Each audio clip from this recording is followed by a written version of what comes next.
안녕하세요. 한자 삼락의 심연진입니다. 한자 삼락에 오신 여러분 환영합니다. 오늘은 화요일이면서 또 초복이에요. 초복하면 이제 또 닭들이 많이 희생하겠네요. 수박들도 많이 드실 테고. 그래서 어제 제가 준비한 거는 초복할 때 제가 이미 처음 초짜는 했기 때문에 자, 이거는 엎드릴 복.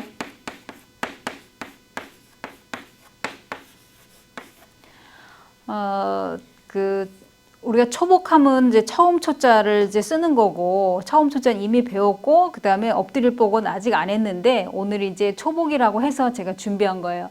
이 엎드릴 복이 나오는 거는 복병이 나타났다. 뭐, 굴복하다, 항복하다, 복선이 깔려있다, 뭐, 잠복하다, 매복하다, 뭐, 많이 나오죠. 그러면 이 뒤에 있는 건 이거는 개견이잖아요. 점이 위에 찍혔으니까. 요 밑에 찍히면은 이거는 클테지만 위에 가면 이제 이거는 개견이잖아요. 그죠?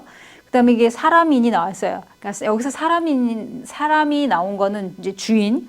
그러니까 걔가 주인 앞에 납작 엎드린 모습을 말하는 거예요. 그래서 뭐 주인이 예를 들어서 간식을 준다 하면은 그거 납작 받아 먹고, 또 산책 가자 그러면 또 일어나서 같이 가고 뭐 그러잖아요. 주인 말에 이제 행동이 막 이렇게 바뀌잖아요. 그죠?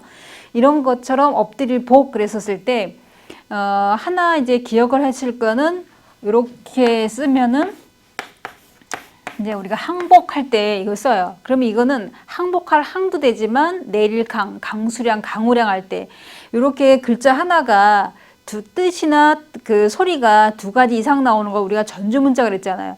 그럼 이럴 때 우리가 보통 내릴강 그러는데 강복 그럼 이제 틀린다 이런 얘기죠. 그거는 내릴강은 강우량, 강수량 할 때, 근데 여기서는 항복할 항으로 읽어야 돼요. 그러면 항복 이렇게 된다 이런 얘기죠. 그래서 여기에 엎드릴 복은 그 개가 그 주인 앞에서 납죽 엎드려 있는 모습이다. 이제 이렇게 기억을 해 두시면 돼요. 다음에 두 번째.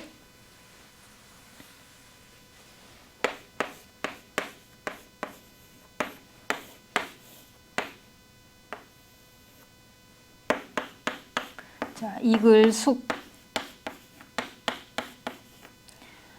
자, 이 이글숙은 말 그대로 이 불화가 나와 있잖아요. 그러면 뭐 불에 익힌 것도 그렇지만 숙련공 그럴 때는 그때는 손에 익은 거. 이게 만약에 제가 어떤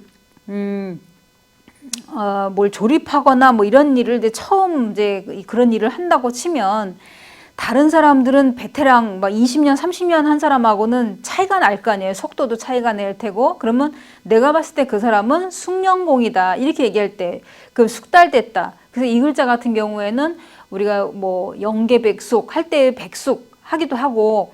그래서 제가 이제 이걸 글자를 또 제가 선정한 것 중에 하나가 이제 복날에는 백숙을 또 많이 드시잖아요. 그죠? 그래서 이렇게 삼계탕집 가면 보면은 유명한 집 보면 줄 서서 막 먹고 막 이러잖아요.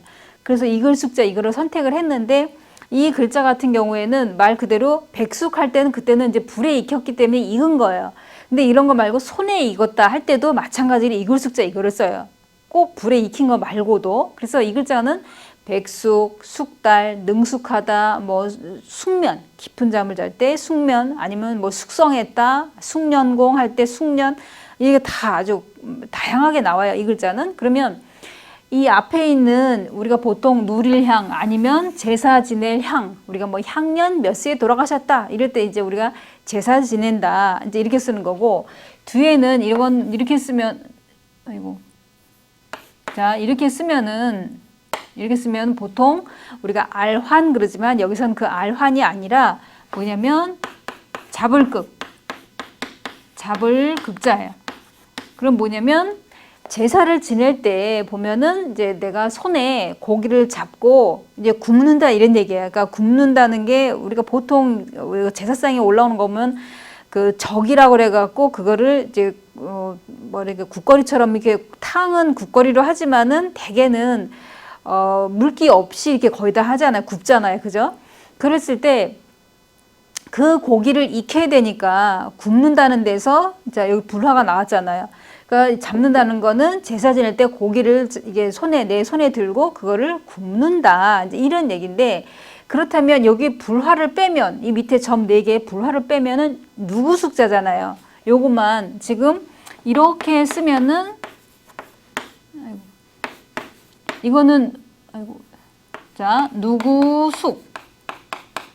이 누구숙자 같은 경우는 그럼 여기 이글숙에 음을 빌려준 역할도 하지만, 그렇다면 이거를 회의자로 해석을 하면 뭐냐면 이 고기를 구운 사람이 누구냐, 이제 이런 얘기죠.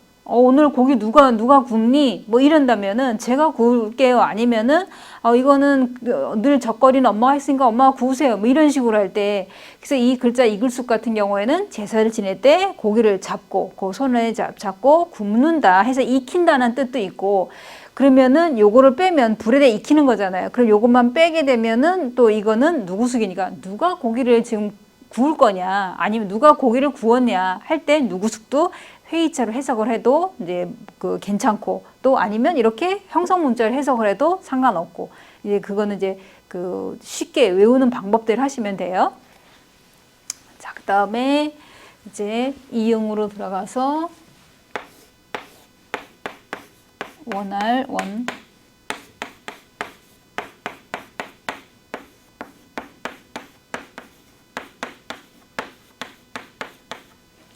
자, 이 원할 원은 우리가 뭐 염원하다, 아니면 뭐 민원을 제기한다, 청원한다, 애원한다, 뭘 지원한다, 이제 많이 나오죠, 이 글자도. 그러면 요 앞에 여기 제가 동그라미 친 부분 언덕원 근원원자 같은 경우에는 제가 186강에서도 했었었고, 근원원 앞에 물수, 여기 물수 이렇게 따면 근원원이잖아요, 그죠? 이럴 때 근원원 같은 경우에도 제가 241강에서 했어요. 그래서 이미 이거는 제가 다 풀이를 했는데, 그렇다면 뒤에 이제 머리혈이 붙으면서 원한다고 나왔어요. 내가 바라는 거. 그러면은 머리혈은, 내 머리는 어떤 사고력, 그러니까 뭐 이 사고는 이게 생각사자에다가 생각할 고자를 이제 말하는 거예요. 그러면 이 사고의 어떤 그 근원, 앞에 이거는 요 동그라미 친 부분은 근원원도 되고 그 다음에 언덕원도 돼요. 그러니까 머리라는 거는 지금 여기에 나와 있는 머리열, 머리는 어떤 사고의 그 근원을 나타내고, 그래서 이제 생각한다는 뜻이 된자인데, 이 생각한 일이, 내가 생각한 일이 잘 되기를 바란다. 그래서 바란다, 원한다, 이제 이런 얘기예요. 내 머릿속에서 뭐 예를 들어 사업 구상을 한다. 그러면 이게 잘 되기를 이제 바라는 거죠. 내가 생각한 거 이렇게 해서 하면 저렇게 해서 이렇게 하면 잘 되겠지 하고 이제 생각을 하는 거야. 내 머릿속에서 생각을 하는데, 이게 잘 되기를, 내가 구상한 이 사업이 잘 되기를 바란다, 원한다, 이제 이런 뜻이에요. 그래서 그 전에 김구 선생한테 소원이 뭐냐 그랬더니, 소원할 때도 원자를 이거 쓰는 거예요. 첫째도 독립이요, 둘째도 독립이요, 셋째도 독립이다. 이제 이런 얘기를 한 적이 있잖아요. 그죠? 그런 것처럼 여기서 원한다, 내가 바라는 거, 내가 소원하는 거, 근데 이런 거를 얘기할 때 내 머릿속에서 그게 떠나지가 않는다, 이런 얘기예요. 내가 바라는 거, 간절함은, 절실함은 떠나지 않는다, 이 얘기예요.